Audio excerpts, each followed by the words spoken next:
நாங்களே ஆச்சரியப்படுறவர்களுக்கு நாங்களே அதிசயப்படுற அளவுக்கு நீங்கள் ஒரு பதில் சொல்கிறீங்கிறது இதுதான் நான் சொன்னேன். அதன் பிறகு ஜோசியக்காரன் அப்படின்னு சொல்கிறது தவறுன்னு சொல்கிறீங்க. நீங்கள் ஜோசியக்காரன்னு அப்பாயின்மெண்ட்டு நீக்கியிருக்கீங்க. ஜோசியங்கிற வார்த்தை ஒன்றும் தப்பான, ஜோசியக்காரங்கிறது தப்பான வார்த்தை கிடையாது. லைவ் திமுக ஆட்சியில் தான் முறையாக நாங்கள் தேர்தல் அறிக்கையில் சொன்னோம், கேள்வி நேரத்தை முதலையாக லைவாக ஒளிபரப்பு செய்தது நாங்கள். இப்போ இந்த கேள்வி நேரத்தையே எடுக்க முடியாத நிலைமையில தான் இன்னைக்கு இந்த அரசு நடந்துகிட்டு இருக்கு. இன்னொன்று, இந்த நீங்க லைவ் உட்காருங்க.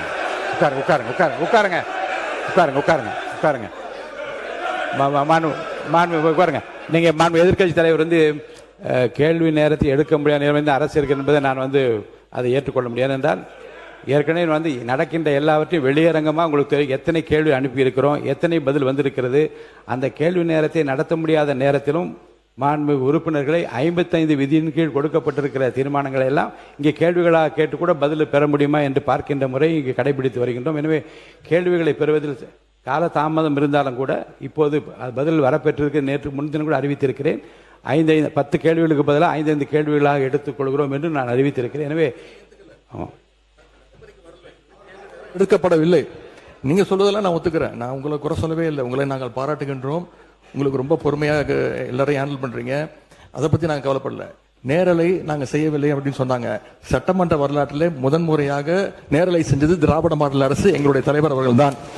கேள்வி நேரம் ஒவ்வொரு நாளும் 1.5 மணி நேரம் 10 கேள்விகள் எடுக்கப்பட்டு அனைத்து எதிர்கட்சி தலைவர் அப்ப இருந்த அண்ணா திராவிட முன்னேற்ற கழக உறுப்பினர்கள் அத்தனை பேருக்கும் வாய்ப்பு கொடுத்தது எங்களுடைய தலைவர். அது லைவ் செய்யப்பட்டது. இப்போ நீங்க எல்லா நிகழ்ச்சியும் லைவ் பண்றீங்க. இந்த பிரச்சனையை தான் உங்ககிட்ட சொல்றேன். லைவ் பண்றதுனால என்னென்ன பிரச்சனைகள் வருது என்பதை உங்களோட கவனத்துக்கு கொண்டு வரேன். நீங்க அவை குறிப்பில் நீக்கிறேன் நீங்க நீக்கிட்டே இருக்கீங்க. ஆனா எல்லாமே அங்க ரீல்ஸாக மாற்றப்பட்டு அங்க போய் கொண்டிருக்கிறது. எதிர்கட்சி தலைவர்கள் இது குறித்து வெளியில இருக்கக்கூடிய நீங்க என்ன உங்க தலைவை கட்டுப்படுறீங்களா? நீங்க பிடிக்கிறீங்க? நீங்க எதுக்கு பேசுறீங்க? நீங்க ஏன் பேசுறீங்க? நீங்க மாண்புமிகு எதிர்கட்சி தலைவர் சொன்ன கருத்துக்கு ஏற்கனவே திராவிட முன்னேற்ற கழகத்தின் சார்பில் ஒரு மீடியா இங்கே நீக்கப்பட்டதை வைத்து அவர் சித்திரம் வெளியிட்டுக் கொண்டிருக்கின்றார்கள். அதை பற்றி உரிமை குழுக்கு அனுப்ப வேண்டும் என்று ஒரு கடிதம் கூட நீங்கள் கொடுத்திருக்கின்றீர்கள். அப்படி நீக்கப்பட்ட பிரச்சனை குறித்து எந்தெந்த மீடியாவில் வந்திருக்கிறதோ நீங்கள் கவனத்துக்கு கொண்டு வாருங்கள். அவர் மீது உரிமை குழு நிச்சயமாக அனுப்பி நடக்க வேண்டும் இந்த அவையின் சார்பாக நான் தெரிவித்துக் கொள்கிறேன். அதன் பிறகு இந்த முதலமைச்சர் சொன்னது அந்த 3 ஃபைல்கள் இருக்கு. நான் எதுவும் சேலஞ்ச் எல்லாம் பண்ணல. நான் ஓபன் சேலஞ்சே பண்றேன். முதலமைச்சர் அவர்கள் தொடர்ந்து பார்க்கட்டும், யார் மீது நடவடிக்கை எடுக்க உண்மையாக குற்றச்சாட்டு ஆதாரத்தோடு இருந்தால் அவர் நடவடிக்கை எடுக்கட்டும். எனவே சினிமால பஞ்ச் டைலாக் பேசுறதெல்லாம் சட்டமன்றத்தில் பேசல. நீங்க அப்படி பஞ்ச் டைலாக் இல்ல நீங்க இதுங்க நான் என்ன சொல்றேன், நீங்க பேரவைத் தலைவர் இல்ல மாண்பு பாருங்க கருத்து இல்ல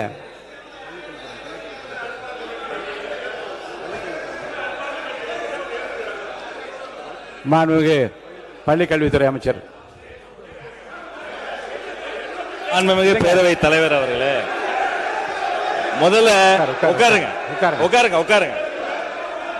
இந்த கேமரா டீம் சைடு கொஞ்சம் காட்டுங்க. ஏங்க மாண்புமிகு இல்லங்க ஆனரபிள் ஸ்பீக்கர் மூலமா ரெக்வெஸ்ட் இந்த கேமரா டீம் அந்த சைடு கொஞ்சம் காட்டுங்க. மாண்புமிகு முதலமைச்சர் கருத்து என்ன பண்றாங்க?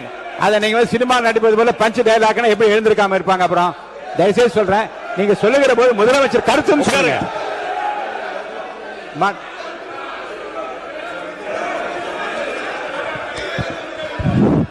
உட்காருங்க. நீங்க எங்க வரீங்க? நீங்க போங்க உள்ள இடத்துக்கு. நீங்க போங்க பதில், நீங்க போங்க முதல்ல. மாண்புமிகு உறுப்பினர் கொஞ்சம் அமருங்க. எல்லாம் அமருங்க. இருங்க, நீங்க அமருங்க. எல்லாம் அமருங்க.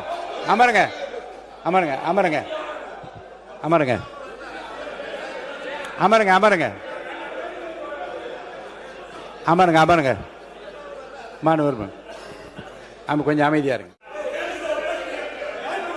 வாய்ப்பு தரேன். உட்காருங்க. மாண்புமிகு உட்காருங்க. எல்லாம் உட்காருங்க. நான் அவங்கள தான் பேச அனுமதிக்க போறேன். உட்காருங்கன்னு சொல்றேன். உட்காருங்க. முடிங்க. நீங்க பேசி முடிக்கட்டும். நீங்க பதில் சொல்லலாம். உங்களுக்கு அனுமதிக்கிறேன். உட்காருங்க.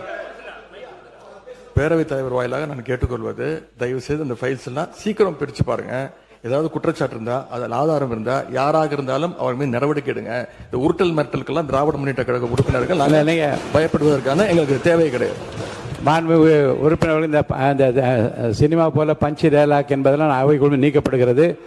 கருத்துக்கு பள்ளிக்கூடத்தை அமைச்சர் பதில் சொல்லலாம். இப்போ மாண்புமிகு பேரவைத் தலைவர் அவர்களே, தமிழ்நாடு சட்டமன்றத்தில் நடக்கக்கூடியதெல்லாம் மக்களுக்கு தெரியணும்.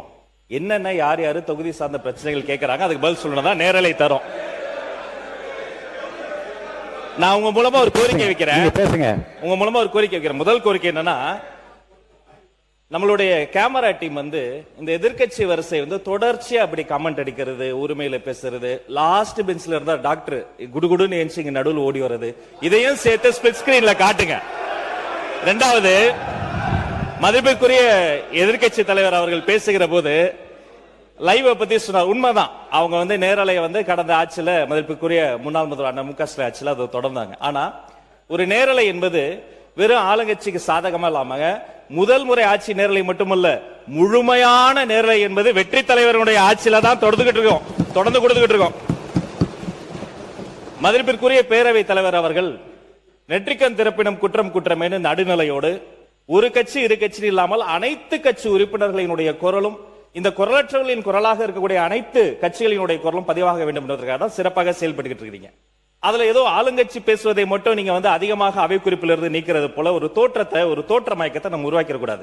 யாரு எந்த கட்சியை சார்ந்தவர்கள் மரபு மீறி எந்த வார்த்தை சொன்னாலும் நீக்கக்கூடிய நடுநிலையான சபாநாயகர் இந்த மாமன்றத்துக்கு கிடைத்திருக்கிறது என்பதை நான் சுட்டிக்காட்டுகிறேன். இன்னொரு விஷயத்தை நினைவு கூற விரும்புறேன். மதிப்பிற்குரிய பேரவைத் தலைவர் சேம்பர்ல ஒரு முறை ஒரு முக்கியமான கேள்வி வந்தது. நாங்க அதை கேட்டு அதிர்ச்சி அடைஞ்சோம். என்னன்னா, கடந்த 2 ஆண்டு காலமாக இந்த நேரலைய அரசுக்கு சொந்தமான ஆல் இந்தியா ரேடியோலயே கொடுக்காம நிறுத்தி வைத்ததாகவும், நீங்க கொடுப்பீங்களான்னு மதிப்பிற்குரிய பேரவைத் தலைவர் கிட்ட நான் இருக்கும்போது கேட்டாங்க. இதை குறித்து கலந்து ஆலோசித்து தொலைக்காட்சி மட்டும் கிடையாது, வானொலியிலையும் நேரலை போட்டு குக்கிராமத்தில் இருக்கவங்கள கேட்கட்டும் முடிவெடுத்த சபாநாயகர் நீங்க. இந்த நேரத்தில் அதற்காக உங்களுக்கு நான் நன்றியும் சொல்லிக்கிறேன். அதன் பிறகு எங்களுடைய மாண்புமிகு தமிழ்நாடு முதலமைச்சர் எப்போதும் எதுவாக இருந்தாலும் ஒரு சின்ன செய்தி, அது ஒரு விஷயம் வந்தா கூட பள்ளிக்கல்வித்துறை சார்பாக உடனே தொலைபேசியில் அழைத்து அது குறித்து கடுமையான நடவடிக்கை எடுக்க சொல்லுவார். இந்த மாமன்றத்தில் ஆல்ரெடி அந்த ஃபைல்ஸ் இருக்கிறதே ஒரு சுட்டி காமிச்சார். அந்த இஷ்யூவே நான் தான் ஏஞ்சி சொன்ன, அவர் ஆதாரத்தை எடுத்துட போறாரு அப்படின்னு. இந்த நேரத்தில் அவர் சாதாரணமா இருந்தாலே அதெல்லாம் பண்ணாத போறாரு. மாண்புமிகு எதிர்க்கட்சி தலைவர் அவர்கள் காட்டுன்றாரு. அவருடைய கோரிக்கையை கட்டாயமாக முதல்வர் நிறைவேற்றுவார் என்பதையும் கூறிக்கொள்கிறேன். 2 வார்த்தை மட்டும் கோரிக்கை. அவர் எல்லாத்தையும் ஆக்கப்பூர்வமா விமர்சிக்கலாம். அதுல ஒரு தனியார் நிகழ்ச்சி பேரை சொன்னாரு. அது பாட்டு பாடுவது இந்த மரபுக்கு புதுசு கிடையாது. விதவிதமாய் வித்தியாசமாய் பயங்கரமா பாட்டு பாடினவங்க தான் அந்த பக்கம் ஃபுல்லா உட்கார்ந்து இருக்கிறாங்க. அதெல்லாம் அந்த தனியார் நிகழ்ச்சியினுடைய பேரையும் நம்ம நீக்கிடலாம். இவரை தான் நியமிக்கணும், இவரை நியமிக்க கூடாது. இந்த தொழில் உயர்ந்தது, இந்த தொழில் தாழ்ந்ததுலாம் கிடையாது. இது இன்க்ளூசிவ் கவர்மெண்ட், அனைவருக்கும் அதிகாரம், அனைவருக்குமான ஒரு விஷயம் தான் நேர்மையான முறையில் பை மெரிட்ல போயிட்டே இருக்குது. அதனால ஒரு குறிப்பிட்ட ஒரு விஷயத்தை மட்டும் சுட்டி காட்டுகிற பொழுது அது ஏற்புடையதல்ல. அது மட்டும் கிடையாது, இந்த சினிமாவில் வரக்கூடிய அந்த பஞ்ச்டைல் அதை கூட நீங்க அவை குறிப்பில் நீக்கிட்டீங்க. அதை போன்ற விஷயங்களை தவிர்த்து கொண்டு ஆக்கப்பூர்வமான கருத்துக்களை, அறிவுபூர்வமான சிந்தனைகளை அதை முன்வைத்து பேசினால் இந்த மாமன்றம் சிறப்பாக செயல்படும். உங்களுக்கு எங்களுடைய அத்தனை பேரின் சார்பில் ஒரு வாழ்த்துக்களையும் தெரிவித்துக் கொள்கிறேன். மிக சிறந்த சபாநாயகர் தமிழ்நாடு அரசியல் வரலாற்றில் இந்த மாமன்றம் கிடைத்திருக்கிறது என்பதை பதிவு செய்கிறேன். எதிர்க்கட்சி தலைவர், பேரவைத் தலைவர், நான் உங்க சார்பா பேசிட்டு இருக்கேன். இப்ப நீங்க நீக்கிட்டீங்க, ஆனா இப்ப எல்லாம் லைவ்ல போயிடுச்சு. இப்ப அதுக்கு என்ன பண்ண போறீங்க? அது என்ன நடவடிக்கை எடுக்க போறீங்க? அதாவது லைவ் கொடுப்பது நாங்க எதிர்க்கவில்லை, நாங்கள் பாராட்டுகிறோம். லைவ் நீங்க கொடுத்திருக்கீங்க, நல்ல முயற்சி, நாங்க பாராட்டுறோம். ஆனா அதுல இருக்கக்கூடிய பிரச்சனைகளை இங்க நான் சொல்றேன். நீங்க அவை குறிப்பில் நீக்கிறீங்கன்னு சொல்றீங்க. நீங்க எவ்வளவு நீக்கினாலும் அது சோசியல் மீடியால ட்ரெண்ட் ஆகிட்டு இருக்கு, வைரலா போயிட்டு இருக்கு. அதான் உங்களுடைய கவனம். எதிர்க்கட்சி தலைவர் சொல்ல விரும்புகிற கருத்து குற்றச்சாட்டுகளை எந்த பக்கத்திலிருந்து வைத்தாலும், அது முன்னாள் ஆண்டவர்களாக இருந்தாலும் சரி, இப்போது ஆள்கின்ற இடத்தில் இருந்தாலும், ஆதாரப்பூர்வமான கருத்துக்களை சொல்வதன் மூலமாகத்தான் இந்த சபையிலே சில குறைந்தபட்ச மாண்பினை நாம் காப்பாற்ற முடியும் என்பதையும் கருத்திலே கொண்டு, அப்படி ஆதாரம் இல்லாமல் சொல்லுகிற போது நான் உடனே நீக்க வேண்டும் என்பது ஒரு நியாயமான மரபு. அதன்படி நான் நீக்குகிறேன். ஆனால் அதை எடுத்து பல்வேறு மீடியாக்களிலே வெளியிடுவார்கள். ஆனால் இப்போ எனக்கு கவனத்துக்கு கொண்டு வரப்பட்டிருக்கிற 1-2 செய்திகளில் அது ஆய்வு எடுத்துக்கொண்டு அதை உரிமை கொடுக்க நான் அனுப்ப இருக்கிறேன். இனி வருங்காலத்திலும் நீக்குவது என்பது என்னுடைய தனிப்பட்ட உரிமை. இந்த அவையினுடைய மாண்பை நான் காப்பாற்றியாக வேண்டும். நீக்காமல் பேச முயற்சிப்பதும் ஆதாரங்கள் இல்லாமல் பேசாமல் இருப்பதும் நல்லது. ஏன்னால் ஆதாரங்களை வைத்துக்கொண்டு தான் இரு தரப்பினரும் பேச வேண்டும் என்று நான் விரும்புகின்றேன். ஏன்னா மக்களும் அதைத்தான் விரும்புவார்கள். போகிற போக்கிலே அள்ளி தெளித்து விட்டு போகிற இடமல்ல இது. அது வெளி அரசியல் மேடைகளிலே பேசக்கூடிய பேச்சும் அல்ல இங்கே இது. இங்கே பேசுகிற போது நம்முடைய அவனுடைய கண்ணியத்தையும் காப்பாற்ற வேண்டும். இந்த தமிழ்நாட்டு மக்கள் எதை நம்பி இந்த பொறுப்பை நம்ம ஒப்படைத்து இங்கே அனுப்பியிருக்கின்றார்களோ அவருடைய எதிர்பார்ப்பை நிறைவேற்றுகிற விதத்தில் நம்முடைய பேச்சு அமைய வேண்டும். அந்த வகையில் எதிர்காலத்தில் நீங்கள் சொன்னது போல எல்லா பேச்சுக்களையும் நீக்குவது என்பது என்னுடைய நோக்கம் அல்ல. ஆனால் அவைக்கு உதவாத, மக்களுக்கு பயன் தராத, நம்முடைய பண்பாட்டிற்கு உதவாத, இந்த அவையினுடைய மாண்பை குறைக்கக்கூடிய எந்த விஷயங்களாக இருந்தாலும் அதை நிச்சயமாக நான் அவை குறிப்பிலிருந்து நீக்குவேன். பேசுகிற போது அந்த கண்ணியத்தை அனைத்து உறுப்பினரும் காப்பாற்ற வேண்டும் என்று நான் உங்களை அன்போடு கேட்டுக்கொண்டு, 4 மானிய கோரிக்கைகள் மேலே இருக்கிறது, 2 மணிக்குள்ளாக முடிக்க வேண்டும் என்று சொல்லியிருக்கின்றீர்கள். இந்த விஷயத்தை இப்போது பேசிய இப்போது பேசிய கருத்தை இதோடு இப்போ வேண்டாம். இப்போ இல்லை, இப்போ பேசின மாண்பு எதிர்க்கட்சி தலைவர் பேசின பேச்சை ஒட்டி நீங்கள் பேசுவதாக இருந்தால் அனுமதி இல்லை. வேறு எதாக இருந்தால் நீங்கள் சொல்லுங்கள். வேறு அது தரேன். அது இல்லை மானிய கோரிக்கை நடக்கிற போது நான் வாய்ப்பு தரப்போகிறேன். இதே மாதிரி நேற்று செய்ததை போலவே மானிய கோரிக்கை நடக்கிற போது அது குறித்து பேச வாய்ப்பு தரேன். பாமகவுக்கு நிறைய வாய்ப்பு கொடுத்து எல்லோரும் பார்த்து கொண்டிருக்கிறார்கள். நிறைய வாய்ப்பு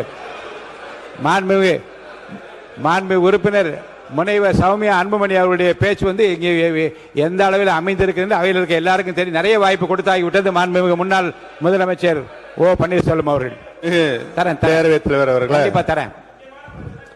மாண்புமிகு தரேங்க, மானிய கோரிக்கை வரும்போது தரேன். மாண்புமிகு பேரவைத் தலைவர், நான் ஒரு சின்ன கருத்தை மட்டும் உங்களுக்கு பதிய வைக்கிறேன்.